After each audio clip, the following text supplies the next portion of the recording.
lucky enough to have Miss Sutton on. And she is doing wonderful things. She is part of the Southern Black Girls and Women's Consortium's network, as you all are. As I always tell people, once you know us and we know you, we go together. But I want to pass the mic to her to let her do her intro, and we will jump into the conversation. We take this time seriously. We take your time seriously. So I'll let her go ahead and start and jump into the conversation. Thank you again for joining us. Thank you. Thank you for having me. I really appreciate it. Welcome, welcome, welcome to everybody here. So, as Joy said, my name is Martice Sutton, and I'm the founder and executive director of Girls Going Global, which is an organization that's focused on empowering girls through travel and cultural exchange programming. So, it's funny because I'm so used to somebody introing me that I did this new thing in my presentation where I don't even introduce myself until midway through instead of leading with my story, because I started to think that, sometimes we can get caught up talking about ourselves and not getting to the root of what somebody is there for, right? And so I do want to know, since all of you are here, please let me know where you're all coming from. When you saw this graphic about Black girl exposure, what were the first things that came to your mind? What do you all want to know about today? So we have a presentation, right? But this is an intimate group. And so I want to know, what do y'all need to hear about before I just kind of dive in and go into this formal presentation. So again, today we're going to be talking about Black girl exposure. As you all know, exposure can look like many things, right? My expertise is definitely in travel and cultural exchange, but we know that exposure can look like a college tour. It can look like being exposed to different activities that normally other girls wouldn't be a part of, like I'm gonna make horseback riding, zip lining, different things like that. So I do want to make it clear that exposure is encompassing so many things. And that again, today, we're just going to lean into the travel side because I'm believing that that's why you all are here. But if that is not it, let us know in the chat, okay? And I'm going to go ahead and share my screen. Give me 1 second. Let me know if you need access, but you shouldn't. I think I'm good. So I see we have Roberta here from Kentucky. Tiara's here. Hello, good to see you. Anybody else jumping in to say, or is all my assumptions are correct? Gotcha. Hello, Kiana. So with that being said, I think I am going to switch up things a bit, and I will talk about myself first. So just bear with me. Everybody can see my screen, correct? Drop a 1 in the chat if you can see my screen. I just want to make sure everybody is still following with me. Perfect. All right. So I'm going to start by talking about myself because, how many of you here would you consider yourself early stage founders?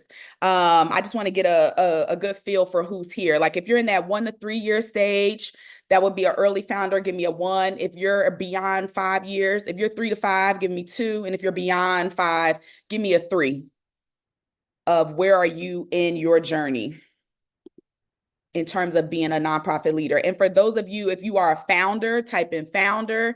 If you're here as a board member, if you are here as a staff member, that would also be helpful to know. Again, because my assumption is that everybody here is a founder. Cool. Founders in the house, staff. Okay, Martika, thank you for joining as a staff member. We appreciate you. All right. And you all can still see my screen, right? All right. So a little bit about me. I am actually originally from Philadelphia. So I consider myself a peach John. I am a transplant. I am adopted as a Southern Black girl. Okay. But I was born and raised in West Philadelphia on the playground where I spend most of my days. Right. All right. So I always tell people, and the reason why I typically start with that is because I believe that my exposure started just that early, right? Because I went to an all-girls Catholic high school, and where I went to school, there's a stereotype that Philly people stay in Philly. To this day, you'll hear that, right? And so the idea of going to school out of state was simply unheard of. It wasn't a thing. We had other feeder Catholic colleges that recruited at our schools, and it was a big deal to be going to school out of state. And so when I told my guidance counselor that I wanted to go to Spelman, She told me that was every Black girl's dream and I was not going to get in. And so, okay, then. And when I told her I wanted to go to Stanford, she told me that was beyond my abilities as well. So, y'all know when I got the acceptance letters, y'all know where I went to first, right? Right to Miss Melvin's office. Good day. Hello. Right. So, I decided to go to Spelman, and that was where my exposure, a lot of it really began. I saw a whole new world. I saw a whole new opportunity of experiences that I had never learned about before, right? So the idea of studying abroad, the idea of being a part of Model UN, the idea of Black people from all these different places that don't speak the same, that don't operate the same, and these different cultural norms that we assume we all have. So that was kind of how I was first exposed to this idea of difference and being open and stepping outside of your comfort zone, right? And so from there, I became an international studies major. I studied abroad in Barcelona, Spain. But guess what? I did not love it. I did not go abroad and fall in love with travel, is what I always try to tell people. Like, that was not what happened for me. I really struggled being in such a new space. I dealt with the racism of being Black and abroad. I dealt with all those cultural clashes. I dealt with being in spaces where, you know, for the other students, they didn't have as much riding on their study abroad experience, right? Like for me, my grades were very important. For them, they were there to just have a good time. And so that was a huge difference between them and myself. But to fast forward the story a bit, my first job abroad was in India. And when I went to India, that was when it all kind of happened, right? I'm in this foreign place. People are touching my hair. People are staring at me. And this is when I decide that other girls like me need to know that there's more to the world than what they see every day, right?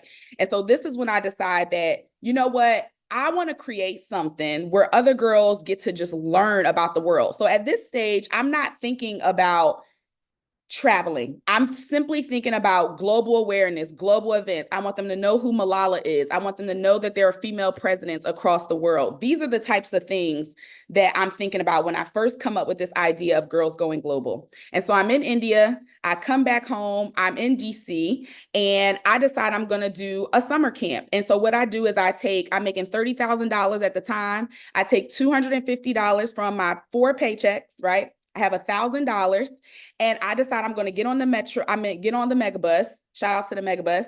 And I'm going to go to Philly every weekend, and we're going to do a weekend program. Now, the reason why I share that with you all as founders is because I do think a lot of times what we miss out on is investing in ourselves, right? So there is a concept that, yes, we need to continuously be fundraising. We need to continuously be reaching out to our board, but there is a such thing as investing in yourself as well. So I do want to make sure that I point that out. So once I went to Philly, we were doing these different programs, right? And so this is where we did global exposure within your city. So that looked like, if we were doing India for the weekend, then they would do a yoga class. They would do a belly dance class. We would do a history lesson. These are the ways that you can infuse cultural exchange into your programming without even leaving the country, right? Because for a lot of us, there's culture right within our cities that we overlook every day. So that was the kind of origin of how this thing got going. And then I realized none of the girls had passports. And so when none of the girls had passports, we started fundraising for passports, right? And then naturally, once they all got a passport, they were like, well, we need to go somewhere. And we took our first trip to Toronto, Canada on the megabus from Philadelphia. And that was how this idea of girls going global and travel began. So I did have a video here that I was going to show just for you all to see what it's like in action. Let me know. I want to be mindful of our time. So let me know if you all kind of want to do more of a Q&A, or if that's something that still works for everybody if we do a quick video. Everybody here? Yes, video. Okay, exciting. I'm glad. All right, hold on one second. Let me get that for y'all since I'm doing a different presentation. All right. Let me Can you hear? Well, I could hear it. Yep. Oh, sorry about that.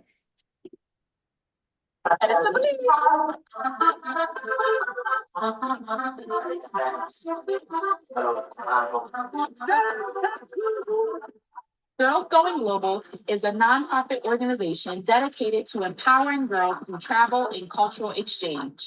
Each year, we select 15 teen girls from Philadelphia and Atlanta to participate in a life-changing international experience. Our girls have conquered Canada, Costa Rica, and this year, Belize. This is no vacation. Our trips are jam-packed with service, learning, and adventure.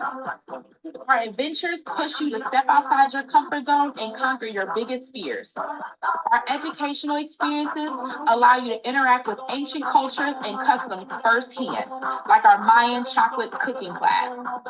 Most importantly, is how we make our mark by serving the communities we visit. This year, we had a chance to partner with the Peace Corps and help the village girls of San Lazaro rehab their playground. More than anything, Girls Going Global is a sisterhood.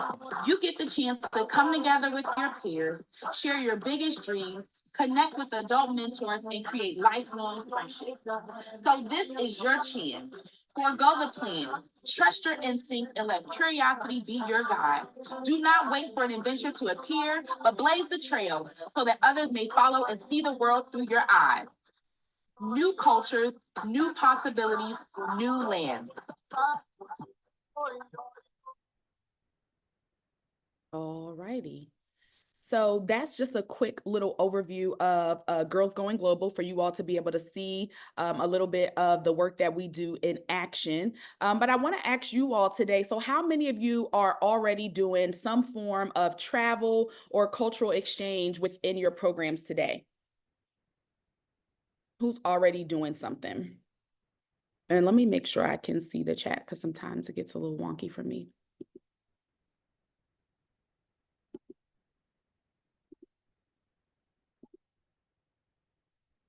Okay, I see some people said they do. And drop in the chat some of the places that you have visited with your girls, or if you're doing any type of exposure programming within your communities, like drop that in there for me. So Girls Going Global, we started our first actual travel experience in 2013. That was to Toronto, Canada. So again, we chose that because we could get there on the megabus. It was the closest place and it was the most affordable place, right? So working with what you have. And so over the past, we're now probably at about 12 years or so, we've traveled to Canada, Costa Rica, Belize, Peru, Ghana, Egypt, United Arab Emirates, Senegal. It's like 9 countries. We've been to 9 countries. And we started with 7 girls on that bus to Canada. And over the past 10 years, we've done over 70 girls within a year doing our programming. And we do operate in cohorts of no more than 20 to 25 is how we typically operate. And we don't do more than 4 experiences a year thus far as how we've managed to stay operational and maintain capacity and still be able to maintain impact with our girls. And so again, this time is for you all. And so I think that we're all aware, everybody here is a founder. And so as much as I could sit here and talk about what are all the reasons why cultural exposure is important, right? I honestly feel like you all know that part. You know that cultural exposure is gonna be able to enhance your girl's skill around communication, around personal development, around empathy, around cultural understanding. We don't need to have those 2 slides, honestly, right? This is the time for you all to learn from me, what is it that you need to know about the behind the scenes of having a travel element within your organization? Right. And so, of course, there are things like health and safety. There are things like guiding parents. There are things like having chaperones. Those are the things that come up and pop up. But again, if you all are doing some of these things, you might have a totally different question. And so I definitely want to take a moment to open the floor to hear where your heads are thus far. When you think about incorporating some type of travel element to your program, what has had you stuck? And I see that Roberta mentioned they did some cultural dance. Makara mentioned being a part of cultural festivals. That's awesome. And congratulations on a trip to Mexico coming up. Go ahead. I see your hand, Roberta. Okay. Can you hear me? Yes. Okay. First of all, Joy, thank you for this sage circle. Oh, you're welcome. But yes, thank the whole consortium. But yes, thank you for being here. And Martice, what I want to say is what you're doing is amazing. And this is something that I've been thinking about for my girls' nonprofit, which is Operation BU Inc. Mm-hmm. And the reason being is because we do have a chapter in Liberia. Okay. And we've had communications with them, and our girls have had communications with them, through just writing letters to them and everything. But the outlook is to take at least 5 girls to Liberia. So my question is, you mentioned that the safety aspect of it, and I think the thing that's been holding me back from taking the next step is when you think about safety and having that person that, I guess, contacting that person that knows the area Mm-hmm. to take you there to make sure that it is 100% safe for the girls. Yeah. So Okay. how do you go about doing that? Okay. I'll definitely get to that. 1 second. And I see another hand. Makara, go ahead. Thank you. Thank you for answering the question. Mine is a similar question to Roberta. There's like a few things. One is safety, well, accidents. So I know there is travel insurance, but one of the things concerning me, I'm a part of a travel group called Nomadness. Oh, me And too. yes, years ago they did have a accident, I believe, in Panama. And Yes. there was a life that were lost. And Mm-hmm. so my thing is when we, partner with whatever organization that is across the pond, is if something happens like that fears me for even just happening to myself or whatnot, Yeah. but when you have children that you are responsible for, it's just like, how do we decide to navigate that? Another thing is also like, yeah, funding is a concern because travel has gotten really expensive over the years. Mm-hmm. After the pandemic, and when I say new, we end up starting our organization this year. So it's just like, how do we, I guess, learn to partner with other organizations or industries or whatnot? Like, how do we bridge that gap, especially without like overstepping, or people feeling threatened to, I guess, Got be you. negative, so yeah. Okay. And where are you at? Where are you I'm based? in, I'm in Dallas. Okay, awesome. So a few things, and I'm gonna answer both your questions. So one thing I do want to start with is I'm so glad you brought up that you're a newer organization, you're looking to partner, because when I have nonprofit clients, I always tell them like you really should start with a needs assessment and really determine what does your community need, because let's just call a thing, folks. Sometimes we have great ideas and we think that, oh, well, let me start a blah blah blah blah blah, right? Meanwhile, back at the ranch, who told you that? Did the girls tell you they wanted to do that? Like, who told you to start that? And I find that as adults, we tend to come up with stuff, right, that nobody asked us for. So that's the first thing. And then the second thing is, then we tend to tell ourselves, well, nobody else is doing it. Now, okay, we got to look around, because 9 times out of 10, and again, it's with love, we're not that original. Somebody else is doing it. Somebody is doing it. You ain't found them yet, right? So a lot of times there really needs to be a thorough needs assessment and research of other organizations doing this work, particularly in 2024. Now, let me say, in 2012, there was one organization, they did passport parties. I reached out and reached out and reached out and reached out because I wanted to volunteer with her, because I decided that no need to reinvent the wheel. Well, I never got a response. That's the only reason why Girls Going Global is here today. If that lady would have told me I can come over there and work for her, done deal. it was literally because she never responded. And so I bring that up to say that I love that you're thinking about partnerships, and making sure that you're looking for organizations doing said work is going to be the key to how you get that expertise around health and safety, funding, et cetera, and how you are able to really maximize on the resources that could be available to you, right? So as I say all that, one, Girls Going Global does help other girl serving organizations create their experiences. So that's an option. But in regards to health and safety, so the first thing is I am an advocate of site visits. And I don't believe that, I've now been doing this for some time. So there's been maybe 1 or 2 locations that I never stepped foot in before I brought the girls. But every location gets a site visit with your team, right? And the site visit is so that you are familiar, because you need to be confident before you bring these girls there. And that is, despite what you may think, it's a small thing, but it's a huge thing. How you walk around said country is they are going to mirror that. And they are going to be watching you. So the moment you kind of look a little bit like you're not sure to go right or left on the airport, she don't know where to go. You got to keep your head. You got to start off being confident. So definitely a site visit. And then during said site visit, you should be evaluating the different activities and the different vendors. So the things, when you're thinking about transportation, you should be asking them for their different licenses. You should be asking them for their certifications. You should be visiting if you're doing a service project, you need to visit said organization, hear more about what their processes are for the children that are there or for the adults that are there. Do they have a sexual abuse policy? These are the types of questions you want to ask when you are considering a country.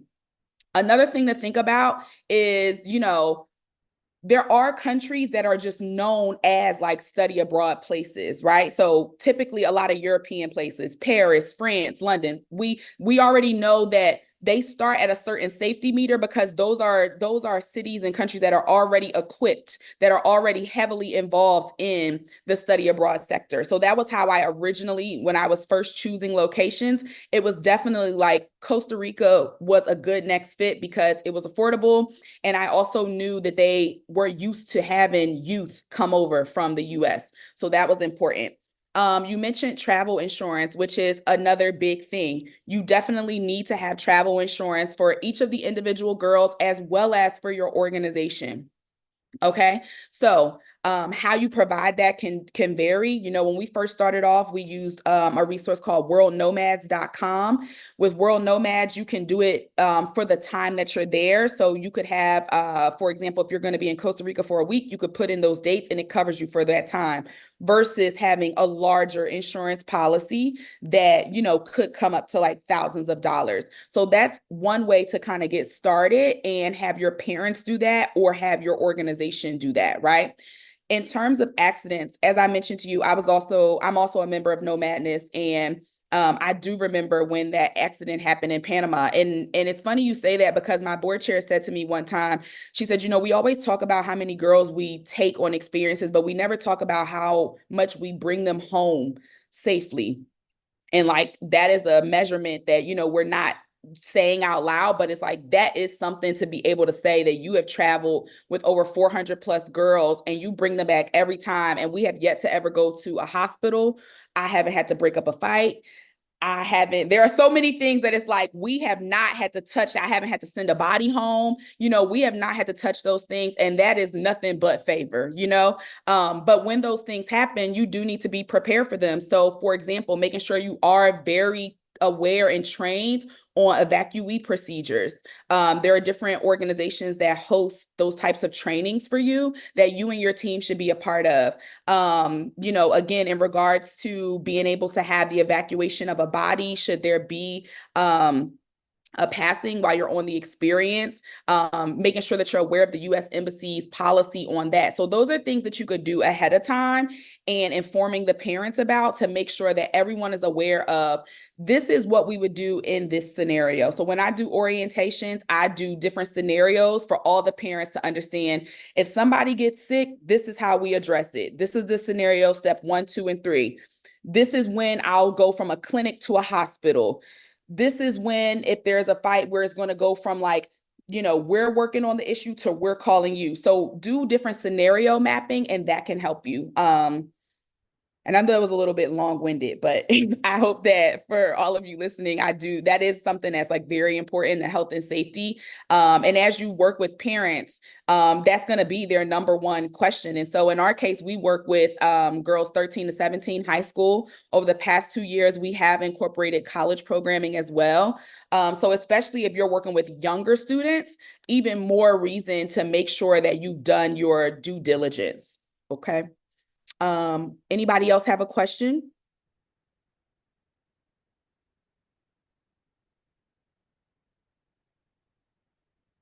Okay, so that was health and safety. I'll talk a little bit about chaperone. So because that's also a part of health and safety, right? So in Girls Going Global, we do not allow parents to participate. And I know for some that could be very like, what you mean? But we have a rule where chaperones are not parents. And when I say that, meaning that like you cannot be a chaperone if your child is on our experience. And we just strongly believe that, one of our values is creating a safe space for the girls. And we strongly believe that when there is a parent present, I don't care how cool you are, they are just not going to be as open. And I don't care how much you say that you're going to look out for all the other girls, you are just still going to prioritize your child. And that's natural. And we don't judge you for it. But because of that is the reason why we make it that, we don't have parents join as chaperones.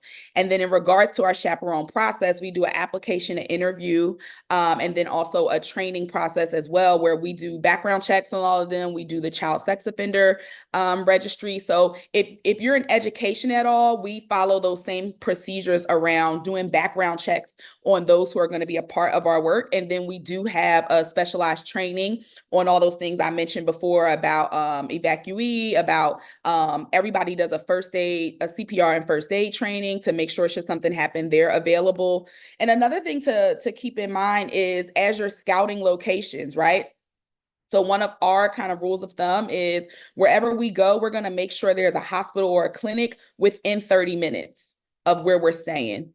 Because again, should something happen, you want to make sure that you can get there quickly, and or making sure there's a doctor or nurse on call of said accommodations or on the property. So in our Belize location, for example, there's a nurse on the property or on call that we could always reach out to should we ever have an issue. But we also purposely are within 20 minutes of a clinic and 25 minutes of a hospital. So those are also things that we keep in mind when doing chaperones.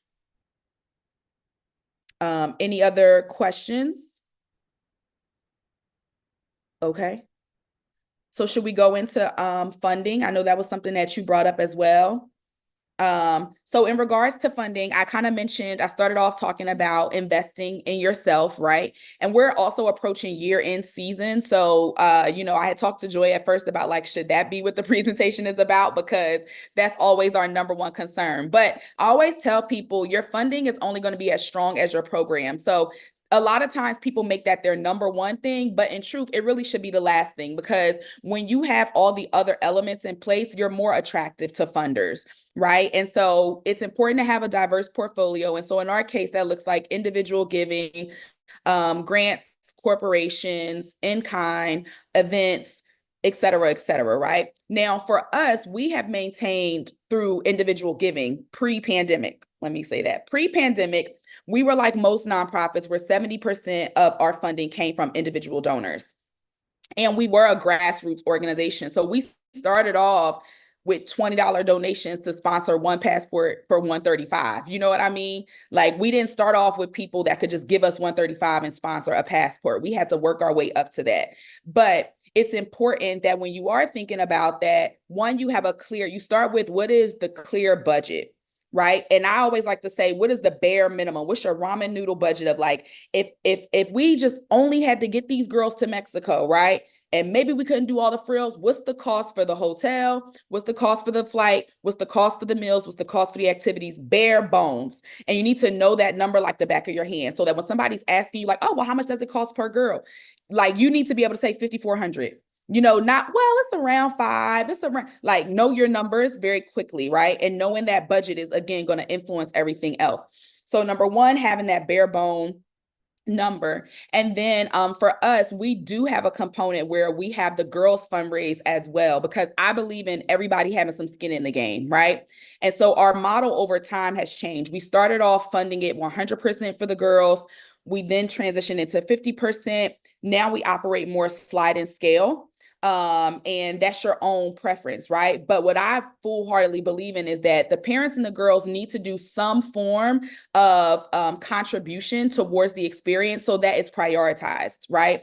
Especially when you have programming involved. So again, in our case, our experiences, they culminate a larger program. So before they travel, they're working with us for 6 to 9 months. We're meeting regularly and we're going through a curriculum that focuses on Black girlhood in the world, right? How do I change myself, change my community, change my world? So in order for us to make sure that these girls are going to be engaged and that they're not just seeing it as just a trip, we have these elements that are happening leading up to it. And one of the ways that they're incentivized is, again, if they are able to put something down or if they're working towards a goal throughout the experience. So funding also comes from that, right? The girls doing their fundraising. And then there's the other sides of it. There's the grants, there's the corporations, et cetera, et cetera. And that's where partnering could be really beneficial because, for example, if you have a partner that already has a really strong relationship with a American Airlines, right?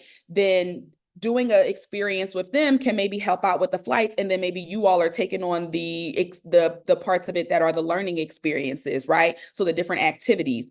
So you want to think about that as well in terms of like, what can you leverage from other people? What resources might they already have that you could like lean on, or what can you provide or offer to them as value that they would see a reason to partner with you and say like, oh, this is how you're great at this part, I'm great at this part, let's come together. Does that make sense?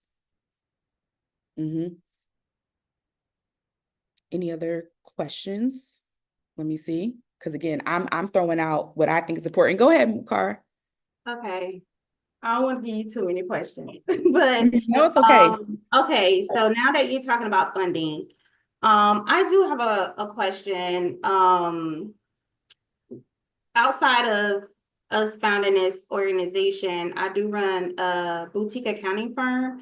And so I was trying to find like ways to incorporate like some of the services that I already do with my business to generate income. I guess like some people I've seen like does consulting, you know, in their organizations. And, you know, I just wanted to see, have you found that being a benefit or if, do you know if it will be a benefit? Yeah. If so, how do you, you know, tread that water of now providing Services. in your organization? Yeah. So in your nonprofit, you can provide services. They need to be mission aligned services, right? So how I mentioned with Girls Going Global, we provide services. We have other girl serving organizations that hire us to plan their experiences, but it's still mission aligned, right? It's very specific. If we're doing the same work, we're just doing it for somebody else who maybe wants a custom experience, who maybe wants something different. So you can offer services. You just need to make sure that, again, where is it in alignment with the different values or pillars that your organization focuses on? And I do think it can be a benefit. Again, it can take time to build up that type of pipeline, but it definitely is something that, you know, a lot of organizations offer and are able to, you know, have a good chunk of their income be from their consulting services or programmatic services. Like if you have an app, right? Or if you have a product, if you have something like that, like I know plenty of organizations who will outsource those types of things or license those type of things for other organizations. And that's how they're able to bring in income. Awesome. Okay. Yeah. Questions? And just so y'all know, I'm throwing out questions because like I started off, once I understood the dynamic of the group, my slides were about impact. Like, okay. And so I want to make sure that, again, you all are getting what you need out of this experience. Not things that you already know, not things that you're already familiar with, or that, that's not top of mind when you're thinking about how you want to incorporate some of these elements into your work. And like I said, it doesn't have to be just about travel. That is what we're known for. And I'm gonna tell you, there's some cons to that, because a lot of times people see us as just that. Like, no one talks about the college and career readiness work we do. No one talks about the fact that we do program in 6 to 9 months leading up to it. For the most part, people just see us as a travel organization. So there are cons to that. And, that's a larger conversation around messaging. But, that's why for a long time, I would speak on it as global education, because that is a sector. Over time, I've become more comfortable, not feeling like I need to be so jargony, and here at Sage, this is a safe space, right? So I'm not here to say all the words, all the buzzwords that I know is going to bring people to me. But that's something to think about as well with funding, is that, you have to have more elements that appeal to funders, right? No, people are going to see it as, I'm not going to fund your vacation. It's how they look at it. You want to y'all want to go play. We're not here for that. We focus on literacy. We focus on career development.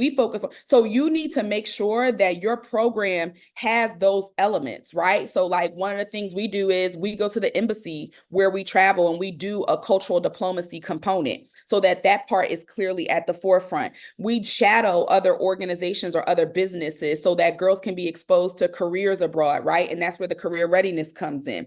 There are elements that you can bring into your work that this is just the cherry on top. Like, if you have a STEM program, you are a STEM program. You just so happen to go to Ghana and build a well, but you are a STEM program. See what I'm saying? And so for me, sometimes it is a challenge to explain to funders, we are a leadership program, we are a youth development program, and we just so happen to do our development by having this travel element.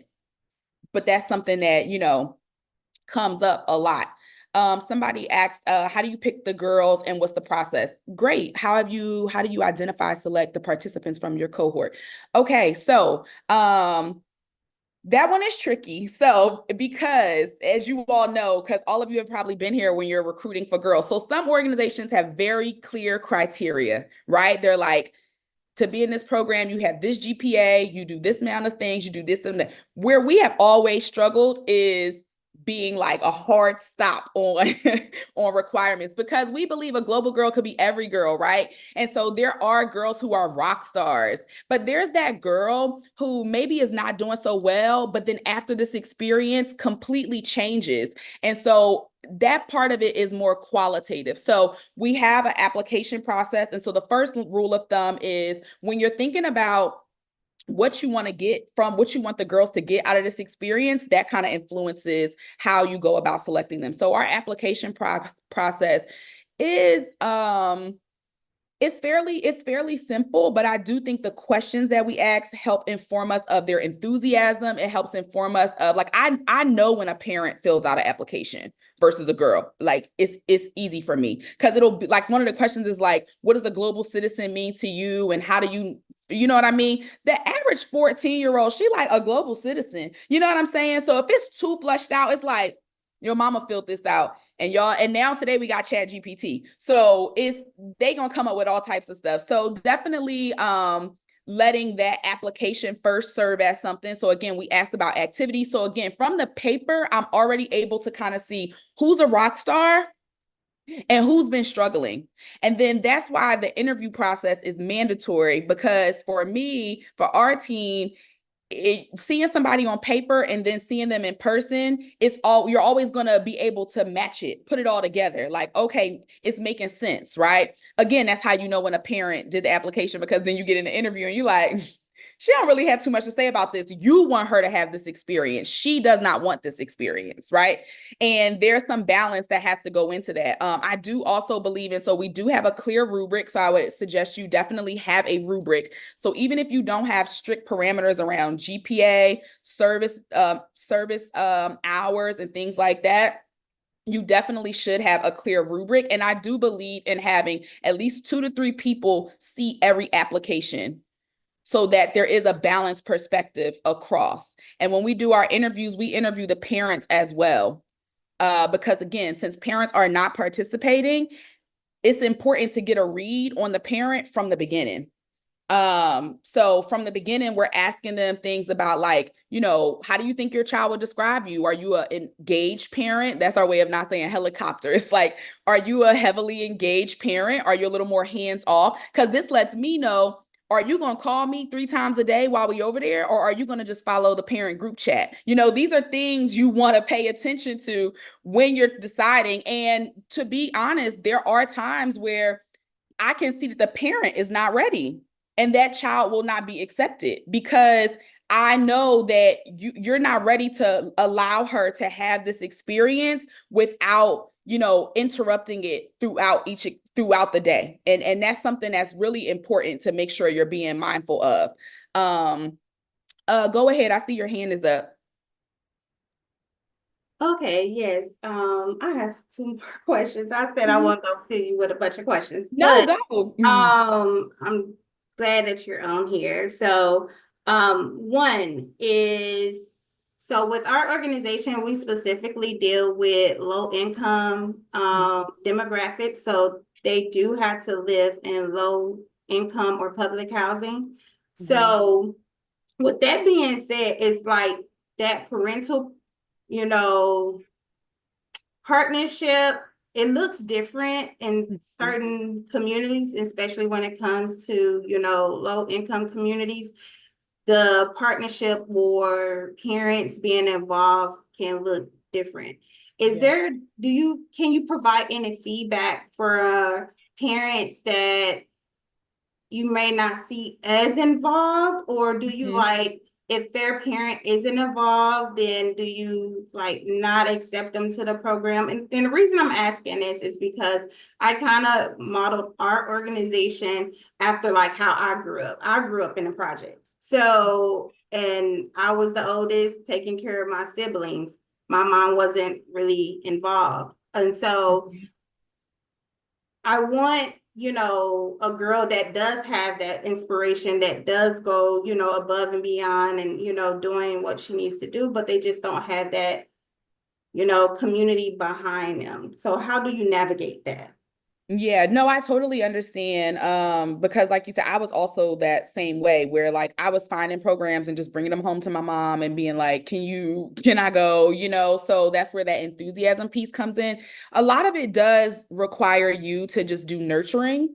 And so again, when we're working with them for that 6 to 9 months, we're also building a relationship with the parents. So the parents are also coming to meetups and they're gathering, they're socializing, we're taking time out to have sessions with them as well. So, because again, sometimes you have to start off with the education of it all, right? So for some parents, they do need to first understand, like, why is this important? When we first started, like, I had to do passport workshops all the time of just making parents understand why it was important for their child to have a passport, even if they weren't going anywhere yet, just staying ready so you don't have to get ready. So there is an education component. And, for study abroad for students, particularly students of color, you are going to face the fear and the finances. Those are like 2 of the F's that always come up. And that fear is around like family. It's like fear, family, finances, because there are going to see things on the news, right? And how do you combat that? So you need to make sure that you're consistently educating your parents, updating your parents. If there's a location where,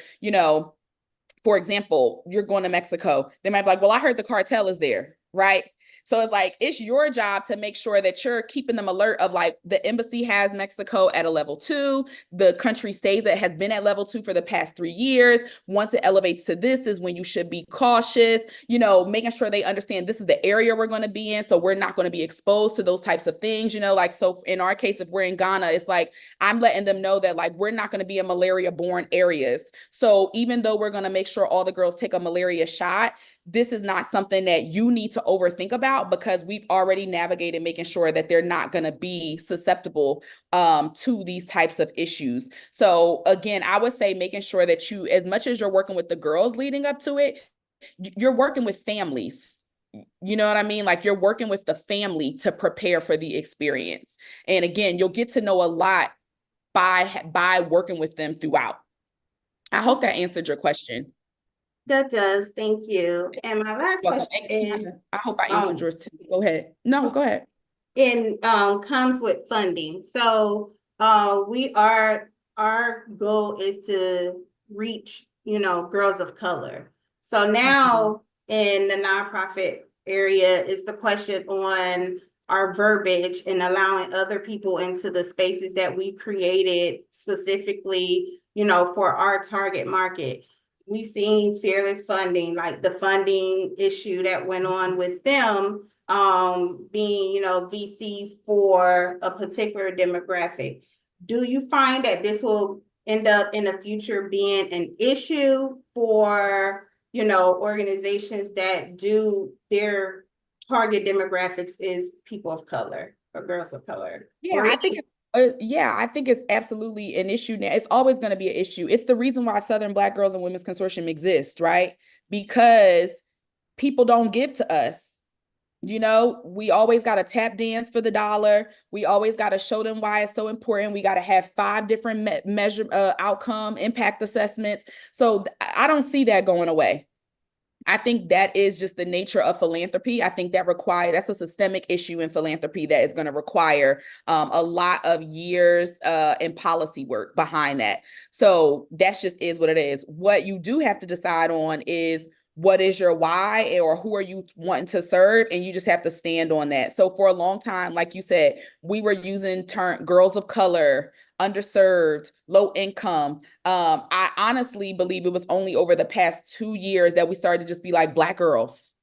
Because it was like we would go into these funder meetings and stuff and they'd be like, oh, I see, it looks like it's mainly Black. So is it girls of color or is it African-American girls? And it might be like 2 Latina girls because at one point it was Black and brown girls, like that was the thing for us for a long time. But the truth is over the years, it's like, well, you do keep showing up 99% Black. So just say you serve Black girls. And what you have to do with that from a funding perspective is you got to find people that fund Black girls. You got to find people that fund what you do. And that's why I'm an advocate of the individual donors, because again, that's how 70% of nonprofits are sustained, because they're finding their people. You just got to find your people, and those people are going to give to you. And I strongly believe in being like funded and like for Black girls, funded by Black girls. You know what I mean? Like, again, that takes work, but it is available to you, and it is a challenge. I won't sugarcoat that it is a challenge. And again, and you're also in an area where now you're talking about global education, which again can easily be perceived as vacation. So it's like, imagine I'm taking Black girls somewhere. It's a couple different levels of things that we're trying to overcome when telling somebody why they should give or invest in our experiences. Thank you for that. You're welcome. Kiana, I think I answered your question. Did anybody else have a question? We've covered funding, we covered health and safety, we covered chaperones, we covered the application process. What else? On the ground stuff. On the ground, like activities. We talked a little bit about that in terms of like vetting your partners, but I definitely think that it's important that you do have a on the ground partner. So whether that looks like hiring a tour guide, that's not our style, because again, we see it as it's not a vacation. It is truly an educational experience. So, we partner with an organization on the ground everywhere we go. So, whether that's our service partner, whether that's going to be somebody that is working on helping us figure out all the activities, but that's also based on what your organization's pillar is. So like I mentioned, when we work with other organizations, so to the question that just came up around consulting services, I do offer those services. And let's say you're a STEM organization, or let's say you're an organization that's focused on finance and business, that's going to influence the types of activities you're doing, right? So we're going to talk with you about, what do you want your group to, do you want them to have a service project? That might not be important for you all. Do you want them to be able to go visit a bank while they're there, because you all are finance based? Do you want them to be able to go to an art studio because you have a STEAM component? You know what I mean? Like all those different things would influence the type of programming you do, but I definitely recommend you finding a partner on the ground that can help you navigate and come up with once in a lifetime experiences. You know, that's again what's going to make it the difference between like just going on a trip versus it being an experience is when you are not just going to the Coliseum, you know, but like doing an underground Coliseum feel, touch, experience. You know what I mean? Like you got to have things that make it more than just what everybody else is doing. This is what makes it special. And that's where having people on the ground is going to come in handy, and they're going to be the ones to be able to help you create that uniqueness of it all. How you evaluate the impact? Do you do evaluations when they start? We do. So speaking of, you guys can still see my screen? Okay, that was a slide. 1 second. So speaking of that, we do a pre-assessment and a post-assessment for the girls around like where they consider themselves when they're starting the program and where they consider themselves when closing it. And so the different things that we've tracked over the years has been sisterhood, confidence, giving back, global citizenship. And then we also have critical thinking, cultural empathy, academic ambition, and taking action. And so again, you can decide for your organization what things you want to track. When we started off, we still also track like how many college acceptances, how many high school graduations. We track how many service hours girls are doing amongst like these other things as well. So that is how you can do your impact measurement, right? You also, over the years, we've done focus groups as well. And we've also done post-assessment debriefs with both the girls and the parents to get feedback and to understand the impact. So these are our quantitative impact numbers that we share with funders, but then we also have those qualitative elements where we are sharing different testimonials from parents and from students about their experiences. And you know, you utilize that in very different ways based on who your target audience is at the time. So again, if I'm doing an info session, I'm focused more on showing everybody the parent testimonials because I need the parents to feel safe. Versus when I'm speaking to a funder, you know, I'm doing that other slide where it's focused on global citizenship, taking action, because those are the things that they need to buy into. So you do want to make sure that think about your stakeholders and what's important to them, and those are the things you want to measure. I see that we are close to time. I appreciate all the tea that you dropped, all the knowledge. I think it was we had a dynamic conversation. You were giving us the real impact of what was happening. I'd also like to shout out the Southern Black Girls team because all of us are on this call. So great job, team. Um, but I appreciate you being a part of our, Southern Black Girl Consortium network and sharing it with the other ladies that are on the call. We value this information, and this is some information that they don't have to read about. We can contact each other and learn more about, figure out how you can consult or advise on some of the newer organizations that might have questions. We do this also in our Mighty Network forum that we have, which is a forum that's for our network, our ecosystem, where you all can talk to each other, you all can reach out to each other and maybe connect on that way. I see that you just put your email up there, so Yeah, I was like, let me very get much. that up. And so we love for you all to, join other sage circles where you'll learn more things from our network, from our experience, because we know we get everything we need, y'all. So yes, I do have the Mighty Network. I'm gonna ask a team member, Jalecia, can you drop the Mighty Network thing in there since we all on this call? Yes. But 1 we second. really appreciate your time today. We hope that you join us next month. It is Breast Cancer Month. We will have an expert on breast cancer and some of the things that you don't even think about when you're putting products on, how they affect your body. And so we love for you all to come back and hear from Miss Tia. And check out our website, check out our newsletter, all the things, because we out here, y'all. So we on the move, we're doing things, and we want to hear about your experiences too. So feel free to drop us a note too. Let me get this. Okay, there is the Mighty Network. It's in the actual chat now. So feel free to join us. And it's 2 o'clock. So, or it's 2 o'clock where I am. It's 1 o'clock where some people are, because I know we got central, everybody all over.